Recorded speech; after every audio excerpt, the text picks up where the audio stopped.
Welcome back to my channel. If you're new here, this is the Hodgepodge Lifestyle and this is my vlog.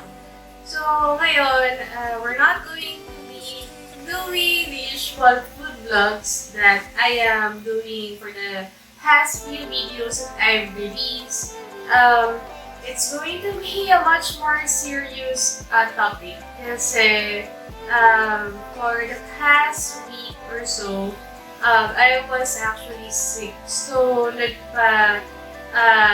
COVID-19 test ako to be sure to know if I have the virus already or it's just your bad flu or cough. So, okay. So, I'll take you back a few weeks ago. It started 3 weekends ago. Nag-start ako mag-sore throat. So, the day before that, I went to my dentist after a year na hindi kami nakakapunta sa dentist. And then, I had some takeout sa Dunkin' Donuts for cold ice cream. And then, after going to the dentist, since merienda time, nagutom na kami. So, we dropped by for takeout sa Dunkin' Donuts, which is near my house. And I ordered iced coffee because it was a very hot day. If you know me, hindi ako talaga mahilig sa iced coffee. Or I don't also drink cold water kasi madali ako umuhin. So, that day sobrang init. So, yun. So, I decided to buy iced coffee and some donuts to eat at home. And then the next day, nagkaroon ako ng sore throat. So, sabi ko nung una, baka dahil nandoon. And also because usually when there's a change of weather from colder season to summer, talaga nag-allergies na ako. So, nag-act up na yung aking sneezing. So, kaya meron ako laging nasal spray. And I have my antihistamine tablets in cases like that.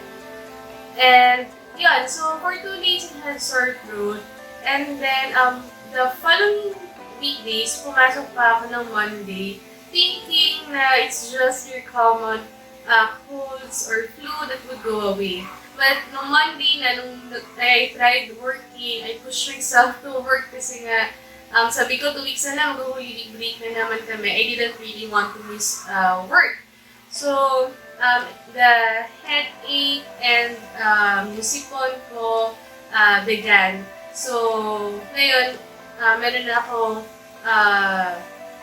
coughing, tapos headache, and flu. But I don't have fever. I can still taste food and I can smell pa rin. So, sabi ko, hindi pa rin siguro ito COVID. So, I didn't really think much about it. But on Tuesday and Wednesday, I already took some sick leave because it's not really going away. Although, weirdly on Tuesday, that's when I started to think of it that this might be COVID because my sore throat was suddenly gone. And then, all I have was my headache and yung sipon. And then, Wednesday naman, bumalik na naman yung coughing ko with phlegm. And I still a little bit have of sipon, but this time it's runny nose. My headache was gone. So, no Wednesday, I was talking to one of my friends and he told me that he was worried when he saw me post on the stories, on IG stories, that I am sick for a couple of days already. So that made me think that what if I have COVID and I didn't know? Because although I put it off because I don't have fever at all, and I don't have shy face, and I still have my sense of smell, I can still taste food, thankfully, and I didn't also lose my appetite. So I was thinking that what if it's not? But there's a part of me that keeps telling myself, you need to be sure because I have senior parents at home and I don't want to keep going out to buy essentials because I am the only errands person here that that's physically fit to go out, and I don't want to keep doing that if in case I have the virus. So what I did was that night, coincidentally also, one of my nieces who's a frontliner, she messaged me and asked me if I'm sick. So I said yes. So we decided to have her home service the following morning. Thankfully that she has time to our house before going to work to do a rapid testing. So the next day, which was Thursday, I was feeling better that morning, but I still have my cough. Not with no more flu. I still have my cough, pero wala na akong sipon or runny nose. So she went as early as 7 a.m. and tested me for COVID. And thankfully, it came back negative. So I was able to breathe a sigh of relief. So, but the story doesn't end there. Kasi, so okay. So that morning, that day, na Thursday, pumasok na ako sa office since ubo na lang yung pinaka troublesome for me that day. And I was feeling a bit better to continue working again for Thursday and Friday. So Thursday and Friday, I was feeling a bit more better, although I have this annoying cough. It became an itchy throat. So ubo ako ng ubo. And then, until Friday morning, I was still feeling okay. Still the same with the coughing. The night before na Thursday, kasi I posted turning out negative for rapid. One of my college friends, who I haven't really talked to him for such a long time, except when he ordered some cookies last year from my small business. He suddenly messaged me and telling me, urging me to take another COVID test because it turns out that this I also know from previous things that I've read and heard before that there really is a tendency to have a false negative result, especially with rapid, because rapid doesn't really test you accurately as much as the gold standard, which is the swab testing or the PCR test. So sometimes it can also give you a false result. So it can be a false negative or a false positive. So the protocol is if you are feeling even more sick, you can get tested for COVID-19 via swab.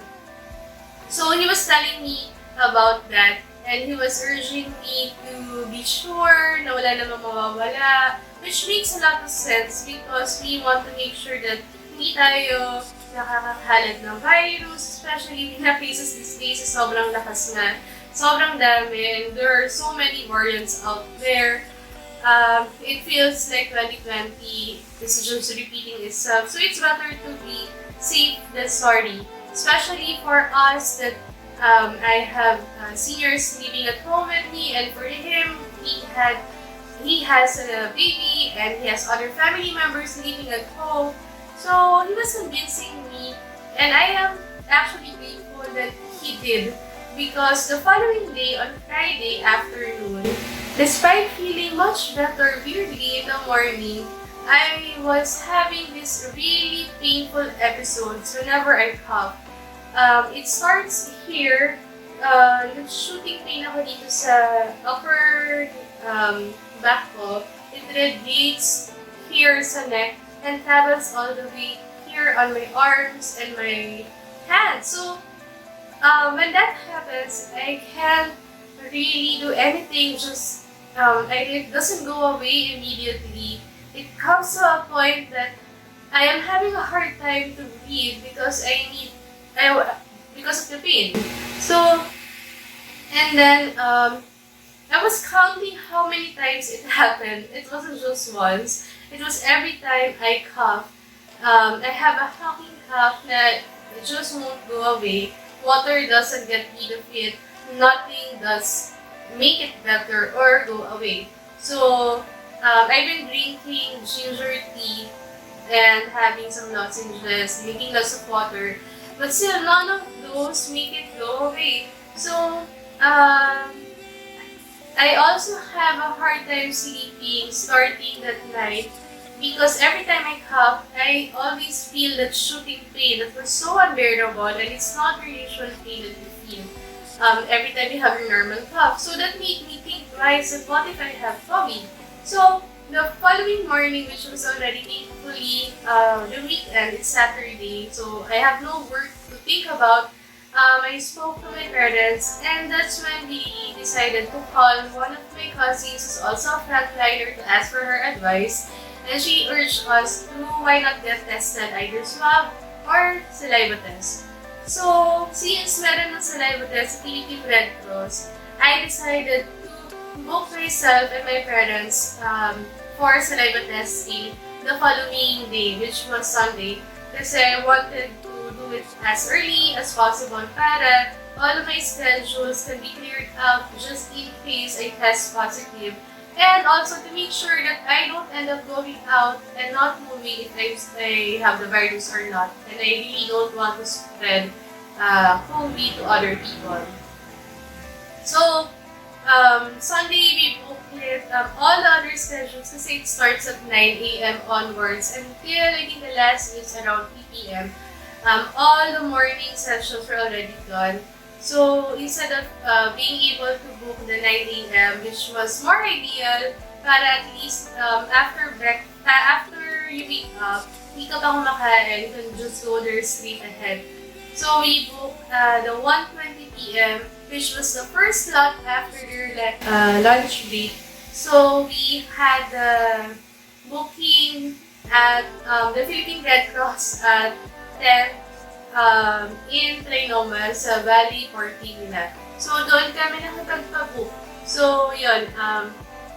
So, syempre nakakakaba, pero at least it wasn't as intrusive as swab test. And it's much lower if you get the saliva testing. So, for those who are thinking of getting tested for COVID-19, you have now an option to avail a much cheaper and much less intrusive saliva test via Philippine Red Cross. And guys, take note, if you're going to take a saliva test, please just take it only at Red Cross, because as far as I know, based on what I've researched from the news and from the government agencies here, they are only allowing Philippine Red Cross to have that kind of testing done.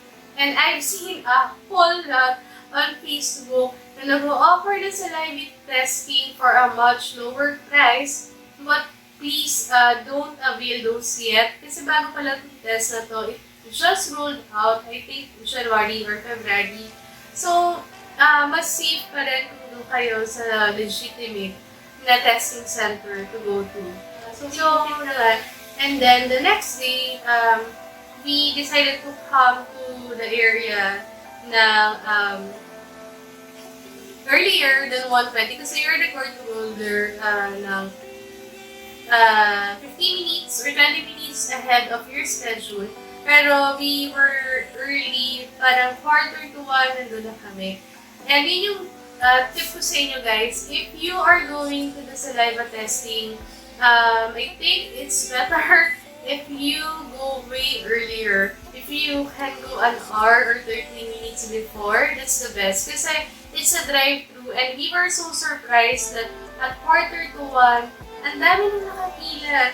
And akala namin dun sa booking site, kasi may nakalagay how many number of slots are still remaining. So when I booked, it appeared 4 slots left. And then, nung binuko ko yung parents ko naman, binabawasan. So, we really thought that 5 slots lang yung allowed. But I don't know why there were 10 cars ahead of us already, even as early as 1:45. So it's either the 5 slots lang talaga and the other people who were for 2 p.m. onwards already were there. So pumila na sila. So that's also possible. So yun lang guys, just take note that yung 10 minutes kasi na nakalagay sa website on how long the entire process will take, it will go beyond that. So, tama po bang ito yung sa Red Cross na pila? Yung pila po ito, sabi ko yung saliva po. Oo. Oo. So, ito talaga. Oo, yun. Paano kung 120 appointment namin? Na? 120. Hindi ko magalaw. 150 pila na lang po kayo. Kanina pa kami dun, hindi ko Pila kasi So, lahat, pag binuksan po ito, papas. lahat na bang 120? Ayun. Pumila kami ng 1:45. We weren't sure kung nandun talaga kung sa right line. Kasi yung sign ng Philippine Red Cross was not super visible, although it's along the way. Pero kahit yung pila ng sasakyan and then valley parking sign is here, nandun pa siya medyo pasok sa loob. And then there are two entrances going to the Mindanao parking lot area ng Trinoma, if you're aware of the mall. So medyo nakakalito, pero merong close-off section dito na nakapila lahat sila. So we assume na yun. And wala kasing guards that time nung umuulan na nasa labas to us. Until na lang tumila yung ulan, we decided, kasi may ibang umaalis sa pila namin ng sasakyan. So we decided to do the same and ask the guard na nasa loob pa siya. So, yun, he confirmed na yun nga yung right lane. So, we had to go all the way around and line up again. So, meron ng ibang nauna sa amin. So, maybe 13 cars na ahead of us when we got back around to the lane. I hope na-explain ko na maayos sa inyo. So, I'm trying to recall what happened that day. So, this was a week ago. Yeah, this happened 1 week before. Today is Sunday, so nung last Sunday ito nangyari. So, yun. So, nung nakapila na kami ulit, we waited in line. Hindi sila nag-start magpapasok at 1 p.m. So, I think around roughly mga 1:50, it started moving. Or I think baka nga past 1:20 na yun, it started moving. And then, a staff from Red Cross came out and started going to the cars. Currently waiting sa line, nag-move na siya, tapos may nagbigay na tiga Red Cross nito to fill it up. Kailangan dala nyo to, tsaka yung confirmation email na nagbayad na kayo. So, ngayon, nag-wait na lang kami. Marami nakapila, more than 5. Akala namin 5 lang per slot according to the website. So, ayan, maghihintay kami na turn na namin magpa-saliva test. So, yun. And then after that, nag-move na yung line ng cars a little. Tapos, parang batch by batch, hindi ko lang nabilang kung ilan. Siguro roughly mga around 3 or 4 yung una nilang papapasukin na sabay-sabay nilang bibigyan yun ng testing kit. So, kami yung parang second batch na nakapasok. Ito as well, I think around parang mga 140 something na kami na nandun sa loob. It's not right away that the guy gave us the testing kits because I think there were only 3 people.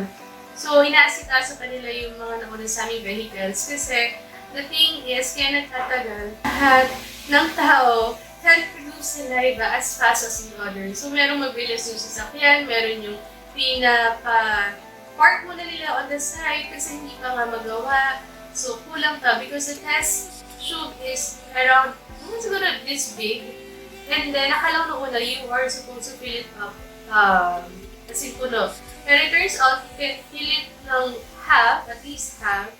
And then, yung saliva mo should reach the point without the bubble. So, yung bubbles hindi ko kasama. Akala ko before kasama na yun, part na siya ng saliva. But apparently not. So, you have to wait. So, kung makikita nyo on my video, there's this tube you're going to attach that yung parang mouthpiece on top para dun mo mailalagay yung saliva. And then when you're done, there's a screw cap. You need to fasten that tightly, securely to make sure na hindi lalabas dun yung saliva mo. And then they will give you this clear bag na sealable or resealable, and that's where you're going to put your testing kit. So, ganun yung process. So guys, ang sabi is, i-fill nyo ng saliva, half lang nitong tube hanggang dito, at hindi po kasama yung bubbles. So, kaya pala ang tagal ng mga nauna sa amin. Actually ngayon marami po nauna sa amin, naghihintay pa sila. Kasi nga, hindi pa nila puno. So, yan. So, yung 10 minutes, hindi po siya talagang 10 minutes mo lang gagawin unless siguro dami-dami mong laway sa katawan. So, halfway, dapat nandito. Hindi ko kasi pwede kasama yung bula. Yung mom ko tapos na. Ba't sa akin mo binibigay? Okay. So, yung sa mom ko, ayan. Lagpas halfway. Siya, hindi ka pwede humingi ng bula ng laway niya, diba? So, ganito po yung experience. Hindi po talagang 10 minutes unless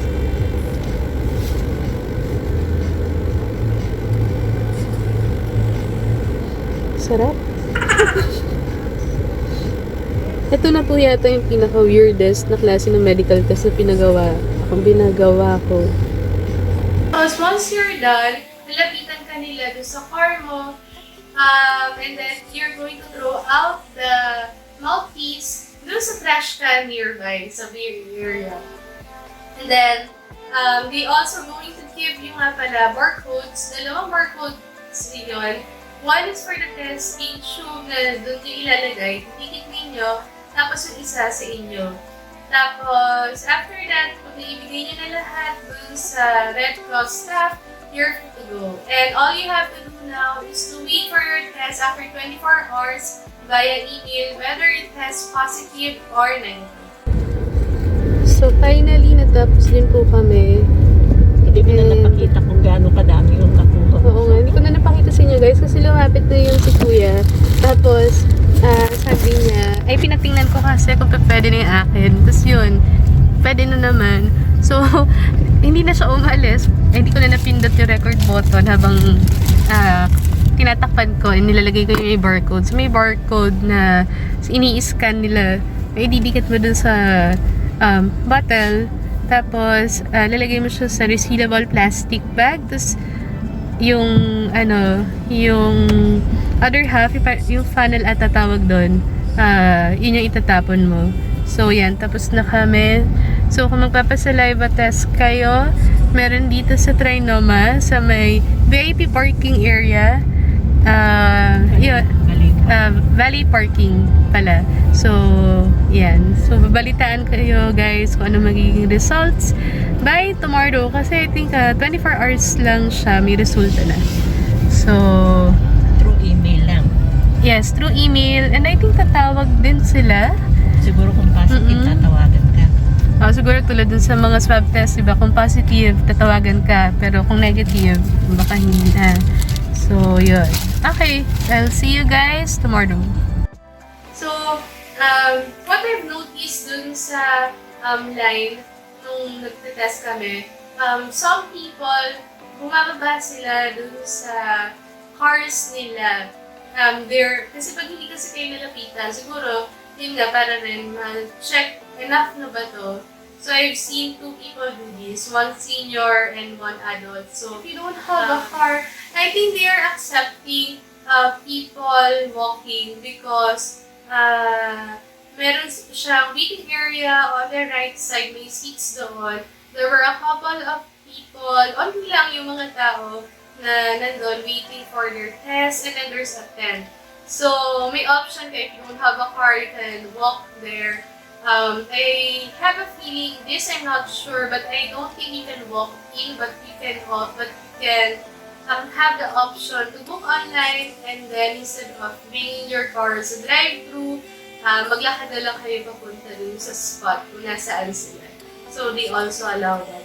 And if you have concerns about cash payment, it's best that you email Red Cross because they really reply fast. Kasi ako, before I went there, I had some questions about the schedule, so they answered fast via email. So you can contact them if you have questions about payment, if you don't have a card, you don't have Grab, or you don't have Gcash. So, yun. So, the next day, ito na yung pinaka-nakaka-stress, waiting time. Kasi nakaka-anxiety siya whether, are you positive, are you negative. Siyempre, you're worrying, and as much as possible, you don't want to get sick.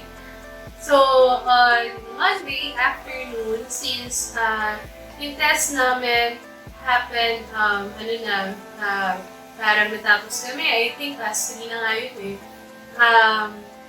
Our results arrived at 3:30. So, thankfully, we are negative. So, sobrang nakahinga kami na maluwag na talagang negative ako and yung parents ko. Kasi, ito sa inyo, if you're feeling sick, ginger tea really works. So, yung fresh salabata, yung fresh ginger tea, brew that, add honey. If you can, add garlic as well. Tapos, some people recommended na if you have a hard time breathing, if you have sipon, you have cough, magsuob kayo, so steaming. So, yun yung mga magagandang gawin. Tapos, make sure you have ample rest. 8 hours of sleep or more kung kaya ninyo. Take a nap. Take a sick leave if you can. If you really can't work, don't feel guilty to stop working. If you really can't, kasi you need to recover. You need rest. If you are having a lot of allergies, for me, what works really well is the nasal spray. So, I am taking Nasoflo. Regularly naman yun, especially on days na talaga meron akong sneezing, lalo pag nag-change of weather, I always have that with me. And antihistamine, so my antihistamine that works for me well would be Sisal. So, yun yung mga tips ko sa inyo. And just try to stay positive, think positive na wala kayong sakit. So, yeah. So, if you are having some illness right now, you're feeling sick, and you don't know what to do, I hope that this video helps you somehow have an idea on what to do. Please get tested only on accredited, legitimate hospitals, medical centers, organizations like Philippine Red Cross. Kung merong COVID testing area sa inyo na free, much better. Ang medyo hesitation ko lang kasi doon, sa amin kasi wala akong alam na malapit na testing area ng government. But for sure, meron to. Hesitation ko lang doon from what I've seen on pictures, videos. Laging mas maraming tao. So, I opted for a place na mas konting tao kasi nga, mahirap na rin. It's quite risky. But yun, make sure that you're doing it at legitimate establishments only. Huwag kayong papabudol, papascam sa mga online. Background check nyo rin kung gusto niyo mag-home testing. If you have a frontliner, family, or friend, you can do the rapid testing at home. If they are with an accredited clinic who can do swab testing, mas safer yun if you have that option. But make sure lang talaga na if you don't know this laboratory or clinics offering home service, make sure to do your background check with them. So, yeah. Basically, yun ang aking experience. This is my second time to experience COVID scare. Last year, I had rapid testing. I came back negative. And yung symptoms ko wasn't as bad as now. Kaya ngayon, nag-saliva test na rin ako. So, yun. I hope guys that I am able to help you out. Comment down below if you've experienced the saliva testing from the Philippine Red Cross or you were able to do swab testing before, if you've had COVID. And right now, we are going into another lockdown, stricter lockdown, starting tomorrow until Sunday. So hopefully, we'll have extend and bumaba na yung cases. So please stay safe, practice social distancing. If you need to go out by essentials, but please don't go out for any leisurely activities muna. Kasi talagang mahirap na. And always wear your mask, your shields, and wash your hands. Let's keep everybody safe. So I'm going to be ending this vlog here. And I'll see you guys next time. Bye!